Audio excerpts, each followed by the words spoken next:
விடியல் டிவி நேயர்களுக்கு வணக்கம். பிஜேபி ஆட்சி அதிகாரத்திற்கு வந்ததுக்கு பிறகு தொடர்ச்சியாக இஸ்லாமியர்களுக்கு எதிரான வன்முறைகள், இஸ்லாமியர்களுக்கு எதிரான தீர்ப்புகள், பள்ளிவாசல்களுக்கு எதிரான நடவடிக்கைகள் இது தொடர்ந்து கொண்டிருக்கிறது. அதன் தொடர்ச்சியாக இப்போ மகாராஷ்டிரா மாநிலத்தில் தார் மாவட்டத்தில் கோச்வாலா என்ற பள்ளிவாசலுக்கு எதிரான ஒரு தீர்ப்பு வந்திருக்கிறது. அது இஸ்லாமியர்கள் மத்தியில மிகப்பெரிய கொந்தளிப்பை ஏற்படுத்தி இருக்கிறது. ஆனால் தமிழ்நாட்டில் அது ஒரு பேசுபொருளாக நிகழவில்லை. இது குறித்தான வரலாற்று பின்னணியை நம்மோடு விளக்குவதற்கு, நம்மோடு கலந்து பேசுவதற்கு தோழர் ரியாஸ் அவர்கள் நம்மோடு இணைந்திருக்கிறார், சமூக செயல்பாட்டாளர். வணக்கம் தோழர். வணக்கம் தோழர். கொஞ்சம் முதல்ல இங்க தமிழ்நாட்டு மக்களுக்கு இதோட வரலாற்றை கொஞ்சம் சொல்லிடுங்க. கோஜ்வாலா பள்ளிவாசல் குறித்தான வரலாற்று. நிச்சயமாக தோழர், இந்த விஷயத்தை நாம கொஞ்சம் விரிவாகவே சற்று வரலாற்று பின்னணியோட நாம பார்க்க வேண்டியது அவசியமா இருக்குது. இந்த பள்ளிவாசலுடைய பெயர் கமால் மௌலா பள்ளிவாசல். இது மத்திய பிரதேசத்தில் இருக்கக்கூடிய தார் மாவட்டத்தில் அமைஞ்சிருக்குது.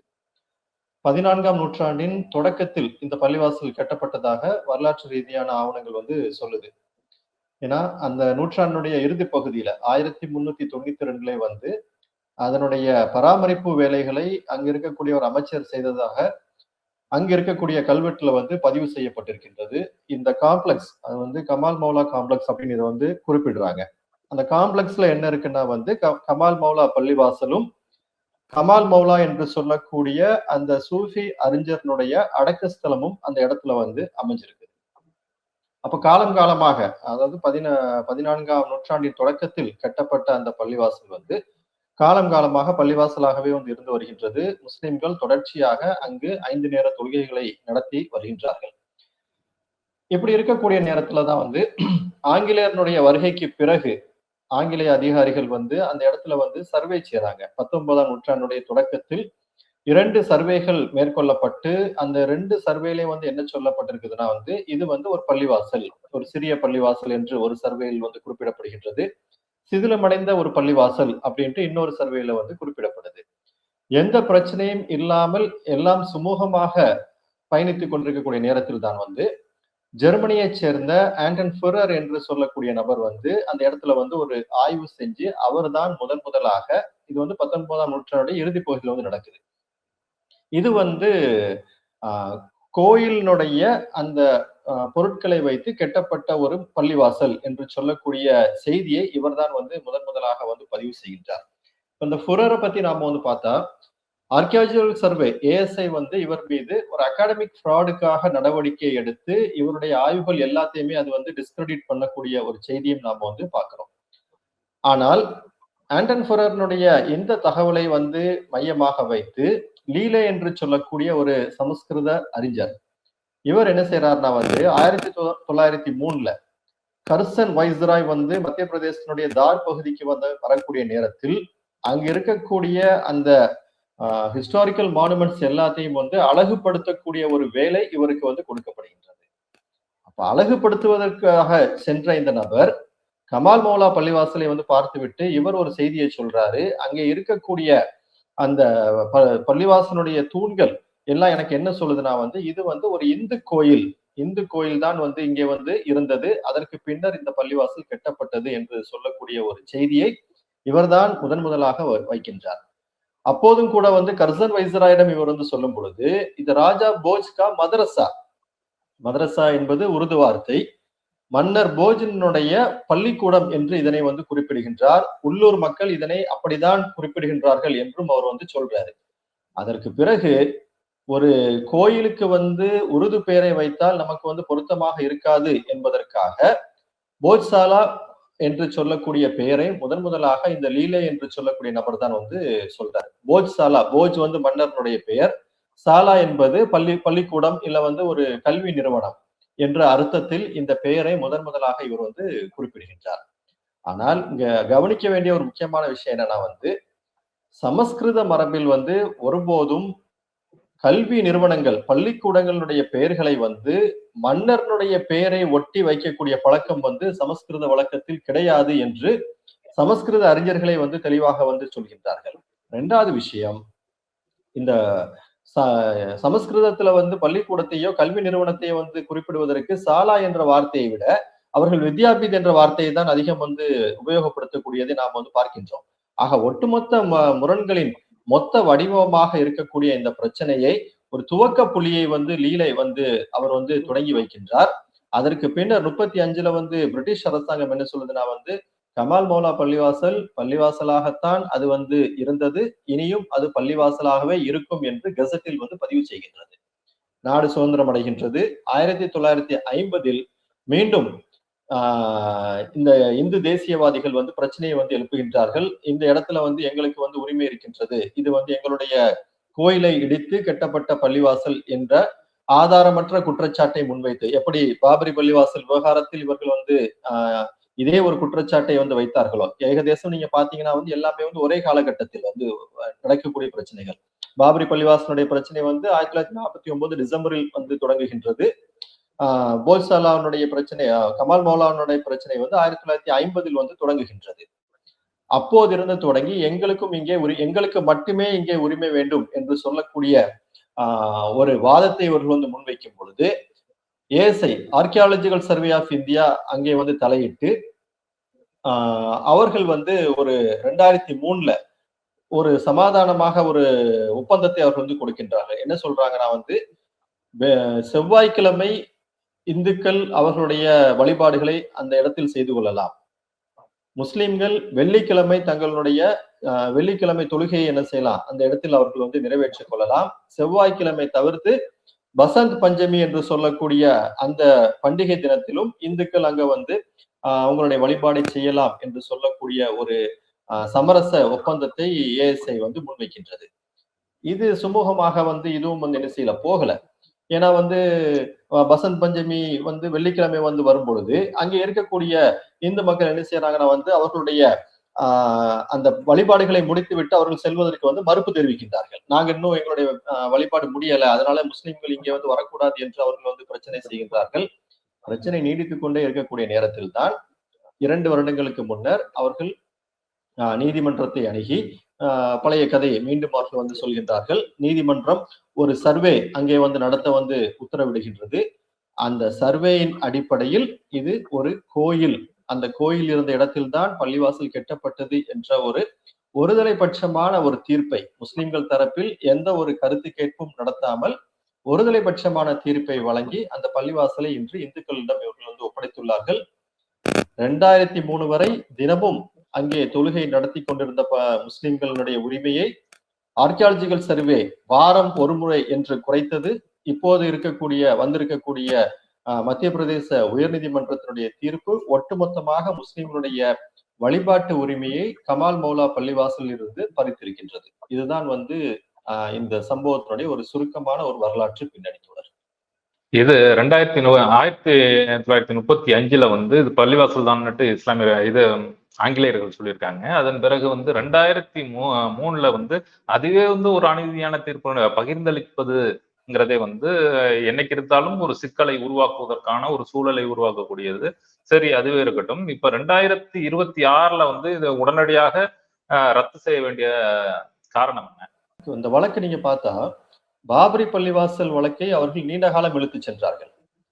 49ல் தொடங்கி 2019 தான் அவர்கள் நீதிமன்ற தீர்ப்பை அவர்கள் பெற்றார்கள். 92ல் பள்ளிவாசலை இடித்து விட்டார்கள். அந்த இடத்தில் இவர்களுக்கு ஒரு அவசியம் இருந்தது. மக்களை அணி திரட்டலுக்கான ஒரு கருவியாக பாபரி பள்ளிவாசல் விவகாரத்தை அவர்கள் வந்து கையில் எடுத்தார்கள். 2019 தீர்ப்பு வந்தவுடன் RSS தலைவர் மோகன் பகவத் ஒரு செய்தியை சொன்னார். இனி எல்லா பள்ளிவாசலினுடைய கீழேயும் போய் நீங்கள் வந்து சிவலிங்கத்தை தேடாதீர்கள், இதற்காக இனி RSS ஒரு இயக்கத்தை நடத்தாது என்று ஒரு பெரிய தத்துவ ஞானி போல் மோகன் பகவத் வந்து ஒரு செய்தியை வந்து சொன்னார். அந்த அர்த்தத்தை நாம் அப்போதே வந்து சொன்னோம். இனி RSS இந்த வேலையை செய்யாது, சிறு சிறு குழுக்கள் அந்தந்த ஊர்களில் இந்த வேலையை செய்யும் நாம் வந்து சொன்னோம். அதைத்தான் இவர்கள் வாரணாசியிலும் செய்து கொண்டிருக்கின்றார்கள், மதுராவிலும் செய்து கொண்டிருக்கின்றார்கள், மத்திய பிரதேசத்தில் செய்து விட்டார்கள், சம்பலிலும் செய்து கொண்டிருக்கின்றார்கள். அந்த ஊரில் இருக்கக்கூடிய சிறு சிறு குழுக்கள் மூலமாக நீதிமன்றத்தை நேரடியாகவே அணுகி உடனடி தீர்ப்பு, இன்ஸ்டன்ட் தீர்ப்பை இவர்கள் வந்து பெறுகின்றார்கள் என்று சொன்னால் எந்த அளவிற்கு வந்து நீதித்துறை இவர்கள் வந்து தங்களுடைய கட்டுப்பாட்டில் வைத்திருக்கின்றார்கள் என்பதை நாம் வந்து விளங்கிக் கொள்ளலாம். இதுல வந்து ஏஎஸ்ஐ வந்து ஆராய்ச்சி பண்ணியிருக்காங்க. ஆராய்ச்சி பண்ணிட்டு ஒரு சீலிடப்பட்ட கவர்ல வந்து தன்னோட அறிக்கையை சமர்ப்பிச்சிருக்காங்க. இஸ்லாமிய தரப்பு என்ன குற்றம் சாட்டுறாங்கன்னா, இதுல என்ன இருக்குங்கிறதே வந்து எங்களுக்கு வெளிப்படுத்தல. எதுவுமே சொல்லாம அந்த அடிப்படையில வந்து ஒரு தீர்ப்பு வழங்கப்பட்டிருக்கிறது வந்து அநீதியானதுன்னுட்டு சொல்லியிருக்காங்க. இது என்ன நடந்துச்சு இதுல? அதான் தோழர், இப்ப நீங்க சொன்ன மாதிரி தான். ஒரு சீல்டு ரிப்போர்ட், அது சீல்டு கவர்ல வந்து அந்த ரிப்போர்ட்ட வந்து குடுக்குறாங்க. 2 தரப்பு ஒரு வழக்கில் இருக்கின்றது என்று சொன்னால், எதிர் தரப்புக்கு அது குறித்த ஒரு முழுமையான ஒரு தகவலை வந்து வழங்க வேண்டும். அதை அவர்கள் வந்து செய்யவில்லை. 2வது விஷயம், அந்த முஸ்லிம் தரப்பு என்ன சொல்றாங்கன்னா, இது வந்து ஒரு இன்கன்க்ளூசிவ் ரிப்போர்ட். ஒரு முழுமையான ஒரு ரிப்போர்ட் கிடையாது இது. ஆட்ரே தஸ்கி போன்ற ஹிஸ்டாரியன்ஸ் என்ன சொல்றாங்கன்னா வந்து, இன்டர்நேஷனல் ஸ்டாண்டர்டுக்கு உட்பட்டு இவர்கள் அந்த ஆய்வை மேற்கொள்ளவில்லை என்ற ஒரு குற்றச்சாட்டை அவர்கள் வந்து வைக்கின்றார்கள். அசாதுதீன் ஒவைசி சொல்றாரு, ஒரு ஹேண்ட் பிக், இன்னைக்கு வந்து பிஜேபி கவர்மெண்டுடைய ஒரு ஹேண்ட் பிக்டு இன்ஸ்டிடியூஷனாக இன்று ஏஎஸ்ஐ வந்து மாறி இருக்கக்கூடிய நேரத்தில் ஏஎஸ்ஐனுடைய ரிப்போர்ட்டை நாங்கள் வந்து எப்படி நாங்கள் வந்து ஏற்றுக்கொள்ள முடியும்? இது மிக மிக முக்கியமான ஒரு கேள்வி. அதைவிட மிக முக்கியமானது, இத்தனை ஆண்டு காலம் சர்ச்சைக்குரிய ஒரு விஷயமாக நீங்கள் பார்க்கக்கூடிய ஒரு வழக்கை வந்து 2 வருடங்களில் அதிரடியாக ஒரு தீர்ப்பை, ஒரு தரப்பிடம் நீங்கள் எதுவுமே நீங்கள் வந்து கேட்காமல் ஒரு தீர்ப்பை நீங்க வந்து கொடுக்குறீங்கன்னு சொன்னா, இந்தியாவில் வாழக்கூடிய ஒட்டுமொத்த முஸ்லிம் சமூகத்திற்கும் இந்த நீதித்துறை வந்து என்ன செய்தியை வந்து சொல்லுது? இதுல இன்னொரு விஷயத்தை நீங்க தொடர்புபடுத்தணும். பாபரி பள்ளிவாசல் தீர்ப்பு வந்த அந்த நேரத்துல வந்து மிக தெளிவாக அந்த தீர்ப்புல வந்து சொல்கின்றார்கள், பிளேசஸ் ஆஃப் வர்ஷிப் ஆக்ட் 1991, வழிபாட்டு தலங்கள் சட்டம் 91 வந்து முழுமையாக இந்தியாவில் வந்து பின்பற்றப்பட வேண்டும். வழிபாட்டு தலங்கள் சட்டம் என்ன சொல்லுது? ஆகஸ்ட் 15, 47 அன்று இந்தியா சுதந்திரம் அடைந்த அந்த நேரத்தில் வழிபாட்டு தலங்கள் எந்த நிலையில் இருந்ததோ அதே நிலையில் தொடர வேண்டும். அதற்கு பாபரி பள்ளி வாசல் மட்டும் விதிவிலக்கு என்று அந்த சட்டம் வந்து சொல்லுது. அந்த ஆக்ட் வந்து சொல்லுது. அப்போ ஆக்ட் தெளிவாக இருக்கின்றது. ஒரு பள்ளிவாசலை முஸ்லிம்கள் பறிகொடுத்த அந்த தீர்ப்பிலும் உச்ச நீதிமன்றம் தெளிவாக சொல்கின்றது, பிளேசஸ் ஆஃப் வர்ஷிப் ஆக்ட் வந்து முழுவதுமாக இந்தியாவில் வந்து பின்பற்றப்படும் வந்து சொல்லுதுன்னா, சொல்லி முடிச்ச அடுத்த வருஷமே வந்து காசியில வந்து பிரச்சனை பண்றாங்க. அதுக்கு அடுத்த வருஷம் மதுராவில் பிரச்சனை செய்கின்றார்கள். இது மிக மோசமாக உத்தரப்பிரதேசனுடைய சம்பலினுடைய வழக்கை நீங்கள் எடுத்துக்கொண்டால், உள்ளூர் நீதிமன்றத்தில் இந்து தரப்பு காலையில் வழக்கை பதிவு செய்கின்றது. உடனடியாக உள்ளூர் நீதிமன்றம், லோக்கல் கோர்ட் வந்து அங்கே வந்து சர்வேக்கு வந்து உத்தரவிடுகின்றார்கள். அப்போ பிளேசஸ் ஆஃப் வர்ஷிப் ஆக்ட் அங்க வந்து யார் வந்து மதிக்கிறாங்க? சுப்ரீம் கோர்ட்டினுடைய அந்த 2019 தீர்ப்பை நீங்க வந்து யார் வந்து மதிக்கிறாங்க? இதெல்லாம் வந்து கண்டெம்ட் ஆஃப் கோர்ட்ல வந்து வராதா? சின்ன சின்ன விஷயங்களுக்கெல்லாம் வந்து அவசரமாக ஓடி வந்து கண்டெம்ட் ஆஃப் கோர்ட் என்று சொல்லக்கூடிய உச்ச நீதிமன்றம் இத்தனை வழக்குகளில் தொடர்ச்சியாக வந்து நடைபெற்றுக் கொண்டிருக்கக்கூடிய நேரத்தில் ஏன் நீங்களாக வந்து முன்வந்து ஒரு நீதிமன்ற அவமதிப்பு வழக்கை வந்து தொடுக்கவில்லை? இந்தியாவினுடைய முஸ்லிம்கள் வந்து ஜனநாயகத்தின் மீதும் அதனுடைய ஒவ்வொரு நிறுவனங்கள் மீதும் முழுமையாக நம்பிக்கை வைத்து தங்களுடைய கோரிக்கையை முன்வைக்கக்கூடிய நேரத்தில் அதை சிதைக்கக்கூடிய வேலையைத்தான் இந்த நிறுவனங்கள் வந்து செஞ்சுட்டு இருக்குன்னு சொன்னா, இந்திய முஸ்லிம்களுக்கு இவர்கள் வந்து என்ன செய்தியை வந்து சொல்றாங்க?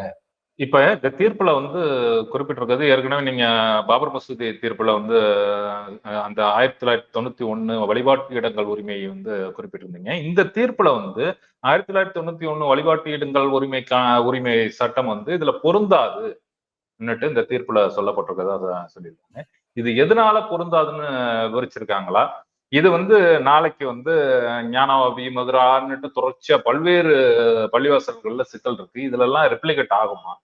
இவங்க என்ன சொல்றாங்கன்னா, இந்த வழக்குல மட்டும் இல்ல, ஜான்வாபி பள்ளிவாசல் உட்பட எல்லா வழக்கிலும் வந்து இவர்களுடைய வாதமும், கீழ் நீதிமன்றத்துடைய வாதமும் என்னன்னு சொன்னா வந்து, சர்வே நடத்துவதற்கு எந்த தடையும் இல்லை என்று அவர்கள் சொல்கின்றார்கள். சரி, சர்வே நடத்துங்க. சர்வே நடத்திவிட்டு அந்த வழிபாட்டு தலத்தினுடைய அந்த ஸ்டேட்டஸை நீங்க வந்து மாத்துறீங்க. பள்ளிவாசலாக இருந்ததை நீங்கள் வந்து கோயிலாக வந்து மாற்றும் பொழுது, அது இயல்பாகவே அந்த பிளேசஸ் ஆஃப் வர்ஷிப் ஆக்டுக்கு நேர் முரணான ஒரு செயல்பாட்டை நீங்கள் வந்து செய்கின்றீர்கள். அப்போ சர்வே நடத்துவதற்கு தடை இல்லை என்று சொல்லக்கூடிய நீங்கள், அந்த ஸ்டேட்டஸை மாத்துவதற்கு அந்த சட்டத்தில் வந்து தெளிவான தடை இருக்கக்கூடிய நேரத்தில் அதை எப்படி நீங்க வந்து இம்ப்ளிமெண்ட் பண்ண முடியும்? கியான்வாபி பள்ளிவாசல்ல வந்து அதுதான் நடந்துச்சு. அங்க வந்து ஒட்டுமொத்தமாக பள்ளிவாசலை கொடுக்காமல் ஒரு பகுதியை வந்து இந்துக்கள் வழிபாடு செய்வதற்காக வந்து திறந்து விட்டார்கள். இதே போன்ற ஒரு சர்வே வந்து நடத்திய பிறகு மதுராவில் ஈத்கா பள்ளிவாசலுடைய வழக்கிலும் இதைத்தான் செய்தார்கள். அந்த வழக்கு இப்பொழுது சுப்ரீம் கோர்ட்டில், உச்ச நீதிமன்றத்தில் அது வந்து நிலுவையில் இருக்கின்றது. சம்பல் பள்ளிவாசலுடைய வழக்கும் வந்து உச்ச நீதிமன்றத்தில் வந்து நிலுவையில் இருக்கின்றது. அப்போ ஒவ்வொரு பள்ளிவாசலும் இன்னைக்கு வந்து தங்களுடைய அந்த ஸ்டேட்டஸை வந்து ப்ரூவ் பண்ணுவதற்காக நீதிமன்றத்துக்கு செல்ல வேண்டிய ஒரு மோசமான ஒரு சூழ்நிலையை வந்து, ஒரு மோசமான முன்மாதிரியை வந்து இதே போன்ற நீதிமன்ற தீர்ப்புகள் வந்து உருவாக்கி கொண்டிருக்கின்றது. இப்ப இதுல வந்து ஒரு ஒர்க் பேட்டர்ன்னு சொல்லுவாங்க. அது மாரி ஒரு சம்பவம் நடந்திருக்க மாரி எனக்கு தெரியுது. இப்ப வந்து இது அயோத்தியால நடந்ததா இருக்கட்டும், பாபரி மசூதி விஷயமா இருக்கட்டும், அங்க வந்து ஒரு ராமர் சிலைய கொண்டு போய் வச்சாங்க. ஞானவாபிலயும் அதே மாரி ஒரு பக்கம் தொறந்து விட்டாங்க. அதே மாரி வந்து இங்க 2003ல வந்து செவ்வாய்க்கிழமை நீங்களும், வெள்ளிக்கிழமை நீங்களும் வழிபாடு நடத்தி கொள்ளுங்கள்ங்கிற மாரியான ஒரு இருவருக்கும் திறந்து விடும். அதாவது ஒரு பள்ளிவாசலை ஒரு மதத்தினர் வழிபாடக்கூடிய ஒரு இடத்தை வந்து இருவருக்கும் பொதுவான இதா மாத்தி, அதுக்கு பிறகு வந்து நீதிமன்றத்தை நோக்கி நகர்றது, இதற்கான தீர்ப்புகள வாங்குறது, இது மாரியான ஒரு பேட்டர்ன் மாரி இது செயல்படுது. இது வந்து பெரிய அஜெண்டாவோ? இது நிச்சயமா அவருடைய பெரிய அஜெண்டா தான். வந்து முஸ்லிம்கள் மீது ஒரு பிசிக்கல் வயலன்ஸ் அது வந்து ஒரு பக்கம் நடந்துட்டு இருக்கும்போது, இதே போன்ற தாக்குதல்கள், ஒரு பண்பாட்டு ரீதியான தாக்குதல்கள், மொழி ரீதியான தாக்குதல்கள், வரலாற்று ரீதியான தாக்குதல்களும் வந்து முஸ்லிம்கள் மீது வந்து இந்தியாவில் வந்து தொடுக்கப்படுகின்றது. அதைத்தான் இந்த அத்தனை பள்ளிவாசல்களுடைய விவகாரத்தில் நாம் வந்து பார்க்கின்றோம். நீங்க சொன்ன மாதிரி இது வந்து ஒரு பேட்டர்னுடைய இறுதி இலக்கு வந்து ஒண்ணுதான் அவங்களுக்கு. ஒரு முஸ்லிம்கள் இல்லாத இந்தியா, முஸ்லிம் அடையாளம் இல்லாத இந்தியா. இதுதான் வந்து அவர்களுடைய இறுதி இலக்கு. இதை அடைவதற்கு எந்தெந்த வழிகளை பயன்படுத்த வேண்டுமோ அதை செய்கின்றார்கள். பாபரி பள்ளிவாசலை பொறுத்தவரைக்கும் சிலையை வைத்த உடனே வந்து முஸ்லிம்களுடைய ஒட்டுமொத்த வழிபாட்டு உரிமை மறுக்கப்பட்டது. 49ல சிலையை வைக்கின்றார்கள். வைத்த உடனே வந்து முஸ்லிம்களுடைய வழிபாட்டு உரிமை மறுக்கப்படுகின்றது. இந்துக்களுக்கு பூஜை செய்ய அனுமதி வழங்கப்படுகின்றது. கமால் மௌலா பள்ளிவாசலை பொறுத்த வரைக்கும் முஸ்லிம்கள் வழிபாட்டு செய்து கொண்டிருக்கக்கூடிய நேரத்திலே வந்து அங்கே வந்து ஒரு இரண்டாக அதை வந்து பிரிக்கின்றார்கள். உங்களுக்கு ஒரு கிழமை, இவர்களுக்கு ஒரு கிழமை என்று பிரிக்கின்றார்கள். வாரணாசியிலும் அதைத்தான் அவர்கள் வந்து செய்கின்றார்கள். ஆக ஒட்டுமொத்த இலக்கு முஸ்லிம் அடையாளம் இல்லாத இந்தியா, முஸ்லிம் இல்லாத இந்தியாவை அவர்கள் வந்து உருவாக்க வேண்டும். அதற்கு இது போன்ற ஒரு பண்பாட்டு ரீதியான அவர்கள் வந்து ஒரு தாக்குதலை இந்திய முஸ்லிம்கள் மீது தொடர்ச்சியாக இவர்கள் வந்து மேற்கொள்கின்றார்கள். அண்டோனியோ கிராம்சி வந்து சொல்ற மாதிரி இது வந்து ஒரு கல்ச்சுரல் ஹெஜிமோனி, ஒரு பண்பாட்டு ரீதியான ஒரு மேலாதிக்கம். இது வந்து ஒரு பிசிக்கல் வயலன்ஸ் மட்டும்தான் அங்க இருக்கணுங்கிற அவசியம் வந்து கிடையாது. பிசிக்கல் வயலன்ஸ் இல்லாத இடங்களில் இது போன்று பண்பாட்டு ரீதியான மேலாதிக்கத்தின் மூலம் நீங்கள் இந்த நாட்டிற்கு உரியவர்கள் கிடையாது, நீங்கள் எங்களை விட எங்கள் கீழாகத்தான் நீங்கள் இருக்க வேண்டும், உங்களுக்கும் இந்த நாட்டிற்கும் எந்த சம்மதமும் கிடையாது என்று சொல்லக்கூடிய அந்த இந்துத்துவ செய்தியைத்தான் இவர்கள் பல வழிகளிலும் முஸ்லிம்களுக்கு இன்று கொடுத்துக் கொண்டிருக்கின்றார்கள். உச்ச நீதிமன்றத்துல மேல்முறையீடு போயிருக்காங்க. இதுல வந்து என்ன நடக்கும்? நம்பிக்கை இருக்கிறதா? இறுதி வரை நீதிமன்றத்தின் மீது முஸ்லிம்கள் வந்து நம்பிக்கைத்தான் வைத்துக் கொண்டிருக்கின்றார்கள். ஏன்னா எங்களுடைய கடைசி நீதியை தேடி முஸ்லிம்கள் செல்லக்கூடிய கடைசி இடம் வந்து நீதிமன்றமாகத்தான் இருக்கின்றது. பல வழக்குகளில் நீதிமன்றங்கள் வந்து முஸ்லிம்களுக்கு எதிரான தீர்ப்புகளை கொடுத்த போதும், பாபரி பள்ளிவாசல் தீர்ப்பாக இருக்கட்டும், இல்லைன்னு சொன்ன சிஏ விவகாரமாக இருக்கட்டும், இல்லை ஏராளமான அரசியல் பொலிட்டிக்கல் பிரிசனர்ஸ் தொடர்பான பெயில் விவகாரமாக இருக்கட்டும், ஏராளமான விவகாரங்களில் வந்து சுப்ரீம் கோர்ட் உட்பட வந்து ஒரு எதிரான ஒரு தீர்ப்பை கொடுத்தாலும் கூட அதைத்தான் தங்களுடைய இறுதி வாய்ப்பாக வந்து இன்னைக்கு வந்து முஸ்லிம்கள் நம்பிக்கை வைத்து அந்த நம்பிக்கையோடு தான் கமால் மௌலா பள்ளிவாசல் இந்த கமிட்டியும் வந்து அவர்கள் வந்து உச்ச நீதிமன்றத்தை நாடுகின்றார்கள். உச்ச நீதிமன்றம் இந்த விஷயத்தில் நம்ம புதுசால ஒண்ணு கேட்கல. 2019 பாபரி பள்ளிவாசல் வழக்கில் நீங்கள் சொன்ன வார்த்தை தான், இதே உச்ச நீதிமன்றத்தினுடைய 5 நீதிபதிகள் அமர்வு சொன்ன வார்த்தை தான். அந்த வார்த்தையை நீங்க வந்து ஃபாலோ பண்ணுங்க தான் நாம வந்து கேட்கிறோம். இந்தியாவில் இருக்கக்கூடிய ஒரு சட்டத்தை பின்பற்றுங்கள். ஒரு பிளேசஸ் ஆஃப் வர்ஷிப் ஆக்ட் சொல்லக்கூடிய ஒரு சட்டம் இந்திய நாடாளுமன்றத்தில் இயற்றப்பட்ட சட்டம். அந்த சட்டத்தை நீங்கள் பின்பற்றுங்கள் என்றுதான் முஸ்லிம்கள் கேட்கின்றார்களே அல்லாமல் எங்களுக்கு நீங்க சலுகை செய்யுங்க, எங்களுக்கு மட்டும் நீங்க வந்து ப்ரிஃபரன்ஸ் கொடுங்கன்னு முஸ்லிம்கள் வந்து கேட்கல. இருக்கக்கூடிய அந்த நீதியை நீங்கள் நிலைநாட்டுகள் என்ற ஒரு கோரிக்கையை மட்டும்தான் முஸ்லிம்கள் வைக்கின்றார்கள். முஸ்லிம்களுடைய கோரிக்கையை உச்ச நீதிமன்றம் அவர்கள் நிலைநாட்டுவார்கள் என்ற நம்பிக்கையும் முஸ்லிம்களுக்கு இருக்கின்றது. இது தொடர்ச்சியாக வந்து அரசு வந்து இஸ்லாமியர்களுக்கு எதிரான நடவடிக்கைகளை எடுத்துக்கிட்டு இருக்கு.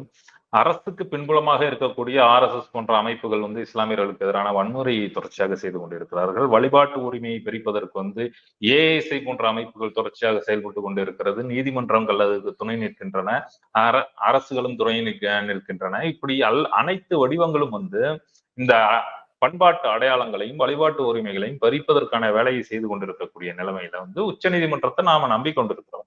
அதை தாண்டி வந்து இங்க என்ன நம்பிக்கை இருக்கு? இந்த உச்சநீதிமன்றம் தீர்ப்பும் வந்து எதிரான தொடர்ச்சியா வந்து நீதிமன்ற தீர்ப்புகள் வந்து எதிராக தான் வந்துகிட்டு இருக்கு. கண்ணுக்கு முன்னாடி வந்து நமக்கு தெரியுது. அது வந்து ஒரு அடிப்படை பேஸ்லெஸ்ஸா வந்து தீர்ப்புகள் சொல்லப்பட்டுகிட்டு இருக்கு. எழுதப்பட்ட தீர்ப்புகளாக வந்துகிட்டு இருக்கிற சூழல்ல வந்து நம்முடைய நம்பிக்கை என்னவாக இருக்க போகுது? அதான் தோழர், முஸ்லிம்கள் வந்து தொடர்ச்சியாக அவர்களுக்கு வந்து அநீதிகள் இழைக்கப்பட்டாலும் அவர்கள் இந்திய ஜனநாயகத்தின் மீது முழுமையான உறுதியான நம்பிக்கையை முஸ்லிம்கள் வந்து வைத்துள்ளார்கள். இந்த ஜனநாயக இந்த டெமோக்ராட்டிக் இன்ஸ்டிடியூஷன்ஸ் வந்து தங்களுக்கான நீதியை பெற்றுக் கொடுக்கும் என்ற நம்பிக்கை முஸ்லிம்களுக்கு வந்து இன்று வரை இருக்கின்றது. இதை கடந்து அவர்கள் வந்து வீதிகளில் இறங்கி அவர்கள் வந்து போராட்டங்களை வந்து மேற்கொள்ளும் பொழுது அதையும் பிஜேபி அரசாங்கமும் அவர்கள் பின்புலத்தில் இருக்கக்கூடியவர்களும் அதை வந்து அடித்து காலி பண்ணக்கூடிய காட்சிகளும் நாம் வந்து பார்த்து கொண்டுதான் இருக்கின்றோம். சம்பல் பள்ளிவாசல் விவகாரத்தில் அதுதான் நடந்தது. காவல்துறையினர் துப்பாக்கி சூட்டில் அப்பாவிகள் 4 பேர் சுட்டுக் கொல்லப்பட்டார்கள். அத்தனை அடக்குமுறைகளையும் கடந்து, அத்தனை அநீதிகளையும் கடந்து இந்த முஸ்லிம் சமூகம் இந்தியாவில் தனக்கான நீதியை பெற வேண்டும் என்பதில் வீதி போராட்டங்களையும் அவர்கள் வந்து நடத்தி கொண்டுதான் இருக்கின்றார்கள். சட்ட ரீதியான போராட்டங்களையும் அவர்கள் நடத்தி கொண்டுதான் இருக்கின்றார்கள். ஜனநாயகத்தின் மீது எங்களுக்கு முழுமையான நம்பிக்கை இருக்கின்றது என்பதை அவர்கள் நித்தமும் நிரூபித்துக் கொண்டிருக்கின்றார்கள். இப்போ கேள்வி என்னன்னா, இவ்வளவு நம்பிக்கையை வைத்திருக்கக்கூடிய முஸ்லிம்களுக்கு இந்த ஆட்சியாளர்களும் எதிர்கட்சியினரும் நீங்க என்ன செய்ய போறீங்க? ஆட்சியாளர்கள் பிஜேபி ஆட்சியாளர்கள், அவர்களுடைய திட்டம் என்னங்கிறது நமக்கு வந்து தெளிவாக தெரியும். எதிர்கட்சிகள் இன்னைக்கு நீங்க வந்து என்ன செய்ய போறீங்க? நீங்க வந்து செகுலரிசம் பேசக்கூடிய எதிர்கட்சிகள், அனைவரையும் உள்ளடக்கிய இந்தியா என்று பேசக்கூடிய. அப்ப இந்த வாரணாசி பள்ளிவாசலுடைய விவகாரத்துல வந்து வெறுமன 3 முஸ்லிம் எம்பிக்கள் மட்டும்தான் வந்து தங்களுடைய எதிர்ப்பை பதிவு செய்கிறாங்கன்னு சொன்னா, எதிர்கட்சிகள் இங்க வந்து முஸ்லிம்களுக்கு வந்து என்ன செய்தி நீங்க வந்து சொல்றீங்க? உங்களுக்கு என்ன பிரச்சனை நடந்தாலும் நாங்க இதை கண்டுகொள்ள மாட்டோம், உங்களுடைய வாக்குகள் மட்டும்தான் எங்களுக்கு வேண்டும் என்று சொல்லக்கூடிய ஒரு செய்தியை எதிர்கட்சிகள் கொடுக்கின்றதா என்ற ஒரு கேள்வியும் வந்து முஸ்லிம் சமூகத்தில் வந்து எழுகின்றது.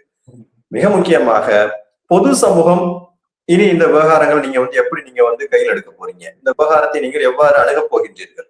உங்களோடு வாழக்கூடிய ஒரு சமூகத்தை சார்ந்தவர்கள், உங்களோடு இரண்டரை கலந்தவர்கள், இந்த நாட்டுல வந்து காலங்காலமாக உங்களோடு இணைந்து வாழக்கூடிய ஒரு சமூகம், அதனுடைய அத்தனை உரிமைகளும் வந்து படிப்படியாக வந்து பறிக்கப்படக்கூடிய நேரத்தில் அது வெறுமன வந்து வேடிக்கை பார்க்கக்கூடிய ஒரு சமூகமாகத்தான் நீங்கள் வந்து இருக்க போகின்றீர்களா என்ற ஒரு கேள்வியையும் பொது சமூகத்தை நோக்கி நாங்கள் வந்து முன்வைக்கின்றோம்.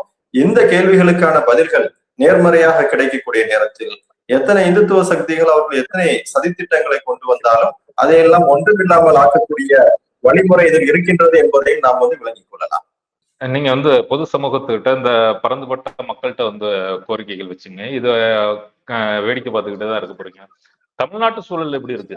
தமிழ்நாட்டு மக்கள் தொடர்ச்சியாக வந்து இந்த மத சார்பின்மைக்காக நிற்கக்கூடியவர்கள், மதவாதத்துக்கு ஈல்டாக மக்கள்னுட்டு தொடர்ச்சியா பேசக்கூடிய ஒரு விஷயங்கள். ஆனா இங்கேயும் வந்து சில சம்பவங்கள் இப்ப நடந்துகிட்டு இருக்கு. தமிழ்நாட்டோட மக்களோட மனநிலை எப்படி இருக்கு? நீங்க உங்களோட பார்வையில் என்னவா இருக்கு? தமிழ்நாடு மக்களுடைய மனநிலை வந்து நமக்கு இன்னும் நம்பிக்கை அளிக்கின்றது. அதாவது வட இந்தியாவை நாம் வந்து ஒப்பிட்டு பார்க்கும் பொழுது அந்த அளவுக்கு ஒரு மோசமான ஒரு சூழல், ஒரு மத ரீதியான ஒரு பாகுபாடு வெளிப்படையாக வந்து தெரியக்கூடிய ஒரு சூழல் வந்து தமிழ்நாட்டுல வந்து இல்லை என்பதை வந்து நாம் வந்து ஒப்புக்கொள்ள வேண்டும். ஆனால் அதை அழிப்பதற்கான எல்லா வேலைகளும் இன்னைக்கு வந்து மும்முரமாக நடைபெற்று கொண்டிருக்கின்றது. அதனுடைய ஒரு சின்ன சாம்பிள் தான் வந்து திருப்பரங்குன்றம் விவகாரம். திருப்பரங்குன்றத்துல வந்து இதே போன்றுதான் காலம் காலமாக எந்த பிரச்சனையும் இல்லை, தர்காவும் இருக்கின்றது, கோயிலும் இருக்கின்றது, எந்த பிரச்சனையும் இல்லாம இருக்கக்கூடிய நேரத்தில் உள்ளே வந்து புகுந்து இது வந்து சிக்கந்தர் மலை கிடையாது, இங்க வந்து தர்கா கிடையாது, இங்க வந்து அவர்களுக்கு வந்து அவருடைய சடங்குகளை செய்வதற்கு வந்து உரிமை கிடையாது என்று அதே போன்ற நீதிமன்றத்தை நேரடியாக இவர்கள் வந்து சண்டை போட்டு தமிழ்நாட்டில் தங்களுடைய காரியத்தை சாதிக்க முடியாது என்பதை தெரிந்து கொண்டு நீதிமன்றத்தின் வழியாக தங்களுடைய காரியத்தை அவர்கள் வந்து சாதிப்பதற்கான முயற்சிகளை மேற்கொள்ளக்கூடிய நேரத்தில் இப்போது இருக்கக்கூடிய அரசாங்கத்திற்கு மிக முக்கியமான ஒரு பொறுப்பு இந்த இடத்தில் இருக்கின்றது என்பதை நான் சுட்டிக்காட்ட விரும்புகின்றேன். முந்தைய அரசாங்கம் அவர்கள் இந்த விவகாரத்தில் தீர்க்கமான முடிவை வந்து எடுத்தார்கள். அங்கே இருந்த ஒரு மோசமான சூழலை அவர்கள் அழகாக கையாண்டு அந்த பிரச்சனைகளுக்கு ஒரு முற்றுப்புள்ளியை வைத்தார்கள். இப்போ மீண்டும் இந்த விவகாரத்தை அவர்கள் வந்து கையில் எடுக்கக்கூடிய நேரத்தில் புதிதாக அமைந்திருக்கக்கூடிய இந்த அரசாங்கத்திற்கு நிச்சயமாக இது ஒரு மிகப்பெரிய ஒரு சவாலாக இருக்கும். இந்த சவாலை கடந்து தமிழ்நாட்டினுடைய அந்த சோசியல் ஃபேப்ரிக்கை, தமிழ்நாட்டினுடைய அந்த மதச்சார்பற்ற அந்த கொள்கைகளை, இது பெரியாரிய மண் என்பதை நிரூபிக்க வேண்டிய ஒரு கட்டாய கடமை இப்போதைய ஆட்சியாளர்களுக்கு வந்து இருக்கின்றது. இதோடு சேர்த்து நான் இன்னொரு விஷயத்தை சொல்ல விரும்புறேன். நீங்க தொடக்கத்தில் கேட்டதுதான், இவ்வளவு பெரிய ஒரு விவகாரம் மத்திய பிரதேசத்தில் வந்து நடந்திருக்கின்றது. ஒரு பள்ளிவாசல் கோயிலாக வந்து மாற்றப்பட்டது. ஆனால் இதை குறித்த பெரிய அளவிலான ஒரு சலசலப்புகளோ இல்லை விவாதங்களோ இல்லை வந்து ஒரு கலந்துரையாடல்களோ வந்து தமிழ்நாட்டில் இல்லை என்பது மிக மிக ஒரு ஆபத்தான ஒரு அறிகுறியாகத்தான் நான் வந்து பார்க்கின்றேன். உண்மையிலே நீங்க வந்து முன் வந்து இது குறித்த செய்திகளை வெளியிடுவது உண்மையிலே பாராட்டக்கூடிய ஒரு விஷயம். பெரும்பான்மையினரும் மௌனமாக இருக்கக்கூடிய நேரத்தில் இல்லைன்னா வந்து கண்டும் காணாமல் செல்லக்கூடிய ஒரு சூழல். இங்க வந்து இப்ப எனக்கு என்ன தோணுதுன்னா, இங்க இருக்கக்கூடிய மக்களுக்கு, முஸ்லிம்கள் உட்பட உள்ள மக்களுக்கு என்ன நினைப்புனா வந்து, ஏன் இந்த விவகாரத்தை நாம் இங்கே எடுத்து வர வேண்டும், எதற்காக இதை குறித்து நாம் பேச வேண்டும் என்று சொல்லக்கூடிய ஒரு சிந்தனை இங்கே இருக்கக்கூடிய முஸ்லிம்கள் உள்ளிட்டவர்களுக்கு வந்துவிட்டதோ என்று சொல்லக்கூடிய ஒரு அச்சமும் வந்து இவர்களுடைய இந்த மௌனம் நமக்கு வந்து ஏற்படுத்துகின்றது. இந்த மௌனத்தை நிச்சயமாக இவர்கள் வந்து கலைக்க வேண்டும். எங்கு அநீதி நடந்தாலும் அங்கே நீதிக்காக குரல் கொடுக்க வேண்டியது வந்து ஒவ்வொரு இந்தியனுடைய தார்மீக கடமை என்பதை இந்த மக்கள் உணர்ந்து அநீதிகளுக்கு எதிராக அது எங்கு நடந்தாலும் யாருக்கு எதிராக நடந்தாலும் நாம் குரல் கொடுக்க வேண்டும். இதில் நாம் கடந்து வந்த பாதையை நாம் ஒருபோதும் நாம் விட்டுவிடக் கூடாது என்பதையும் நான் வந்து தமிழ்நாட்டு மக்களுக்கு நான் வந்து கேட்டுக்கொள்கின்றேன். சரியாக சொன்னீங்க தோழர். இப்ப வந்து மௌனத்தை கலைப்பதுதான் இப்ப முக்கியமான வேலை. மௌனத்தை கலைப்பதற்கான வேலையை நாம் எப்பொழுதும் தொடர்ச்சியாக செய்து கொண்டிருப்போம். விடியல் டிவி தொடர்ச்சியாக செய்து கொண்டிருக்கும். இந்த கமல் மௌலா மசூதி, போஜ்சாலா என்று அழைக்கப்படக்கூடிய கமல் மௌலா மசூதியை உரிமை மறுக்கப்பட்டிருப்பது தொடர்பான வரலாற்று பின்னணியும் இப்போது என்ன நடந்து கொண்டிருக்கிறது என்பது தொடர்பாக நம்மோடு விரிவாக பேசிய தோழர் ரியாஸ் அகமது அவர்களுக்கு நன்றி தோழர். நன்றி தோழர். மீண்டும் பல்வேறு பிரச்சனைகளில் நாம் சந்திப்போம்.